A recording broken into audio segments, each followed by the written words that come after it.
Ngayong episode, tatalakayin naman natin kung gaano kalaki ang potensyal na kitain sa pagtatanim ng Philippine native trees.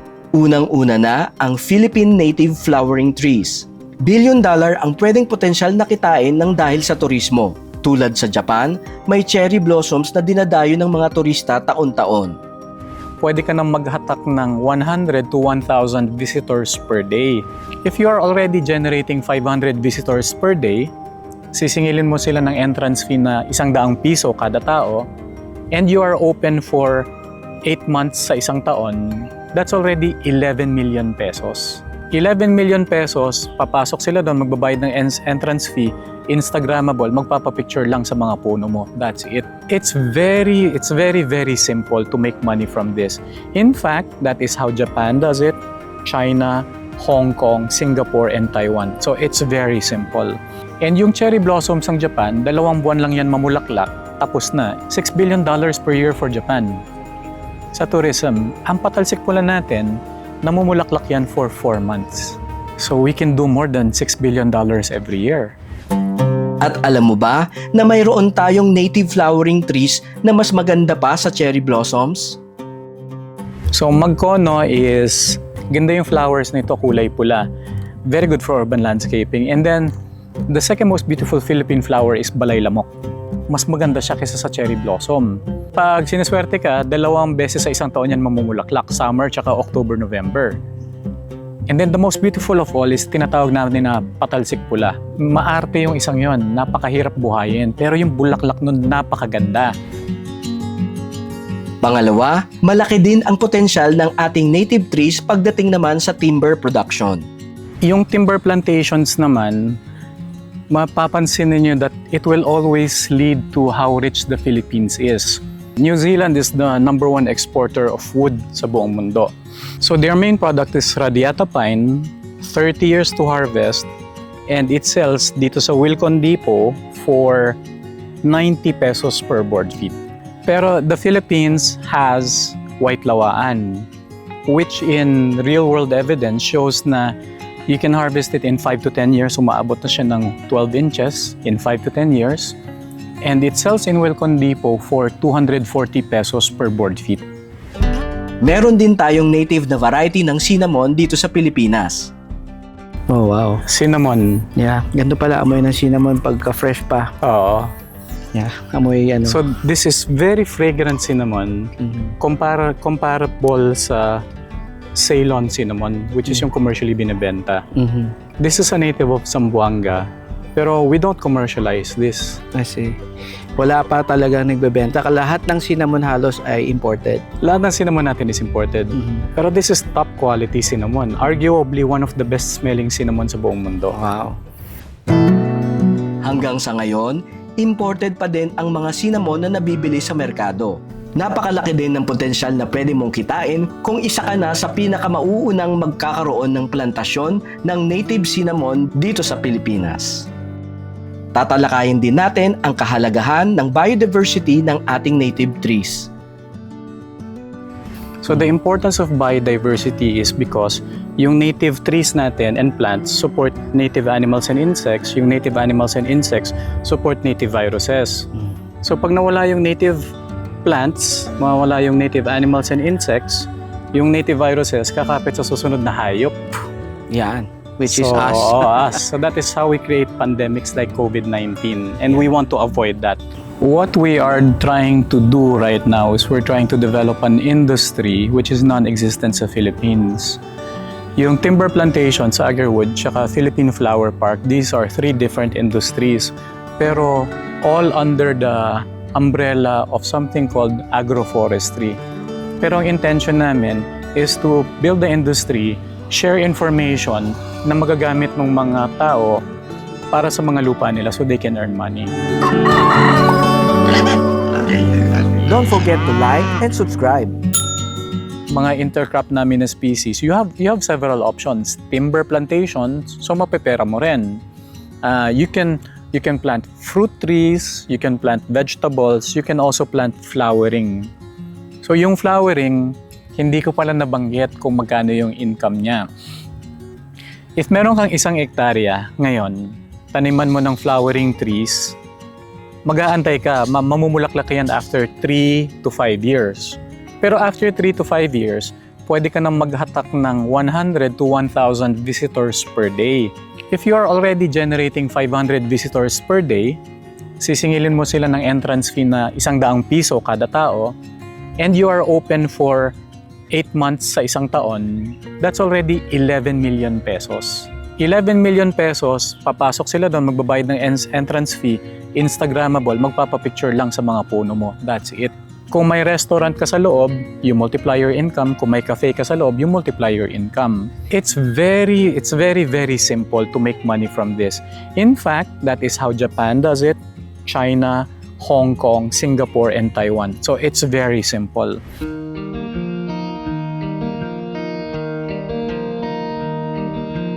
Top 3 na pinakamaganda na recommendation namin. So Magkono is, ganda yung flowers nito, kulay pula. Very good for urban landscaping. And then, the second most beautiful Philippine flower is Balay Lamok. Mas maganda siya kaysa sa cherry blossom. Pag siniswerte ka, 2 beses sa isang taon yan mamumulaklak, summer tsaka October, November. And then the most beautiful of all is tinatawag namin na patalsik pula. Maarte yung isang yon, napakahirap buhayin, pero yung bulaklak nun napakaganda.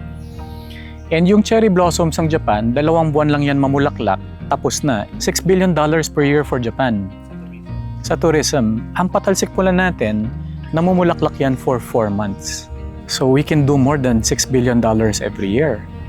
Pag dinagdag mo pa yung ibang bulaklak natin, we can really do better than $6 billion every year. That's how beautiful our flowers are. That's how rich the Philippines is. Ito yung Balay Lamok. Second most beautiful flower in the Philippines. Mare-recognize mo siyang Balay Lamok kasi 3 yung dahon niya. Tapos usually nagba-brown yung stem niya dito sa may dahon. Sa unang tingin mo ang santol. Oo.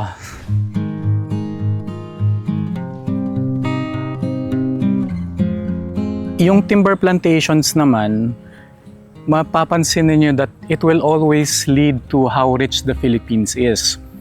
Kasi, ang New Zealand, for example, main production nila for timber is radiata pine. New Zealand is the #1 exporter of wood sa buong mundo. So their main product is radiata pine, 30 years to harvest, and it sells dito sa Wilcon Depot for 90 pesos per board feet.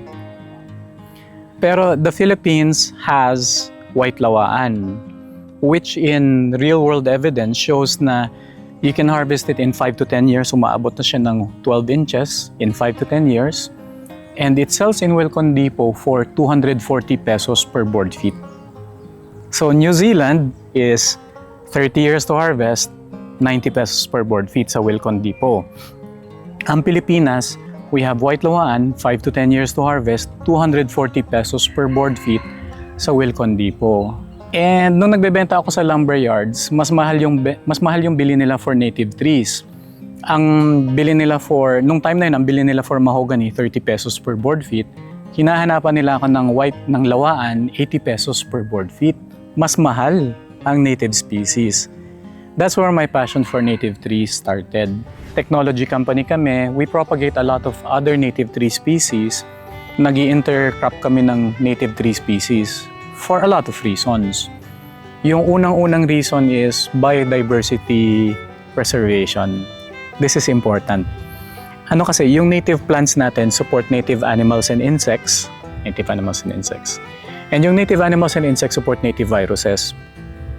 So pag nawala yung native plants natin, mawawala yung native animals and insects, yung native viruses kakapit lang sa susunod na hayop. That is how we create pandemics. Tapos pag may naka-intercrop ka na ibang puno, it prevents pests, na naiiwasan mo yung peste. We also use them as typhoon barrier. We also use them as fire break. Yung sinasabi po nating biodiversity, yun po yung hinahabol namin. Biodiversity means iba't ibang species na native yung tinatanim namin. So the importance of biodiversity is because yung native trees natin and plants support native animals and insects. Yung native animals and insects support native viruses.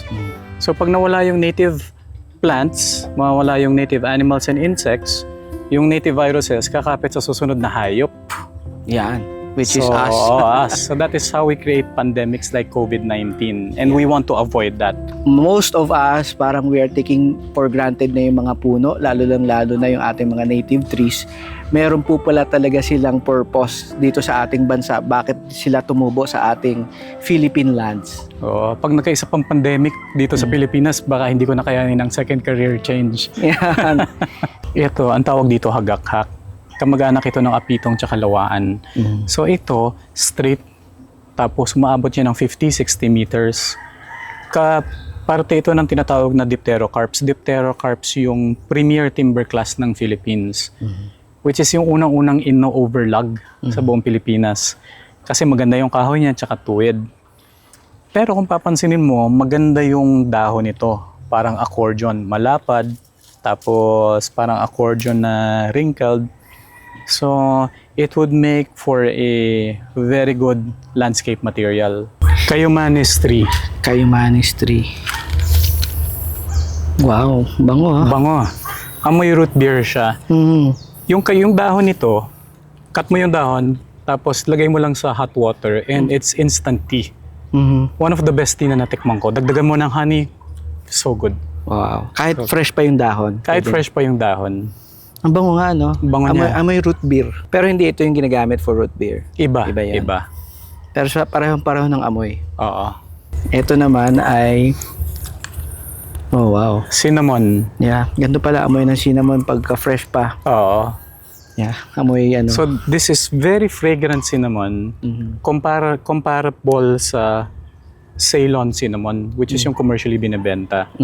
This is a native of Zamboanga, pero we don't commercialize this. I see. Wala pa talagang nagbebenta. Lahat ng cinnamon halos ay imported. Lahat ng cinnamon natin is imported.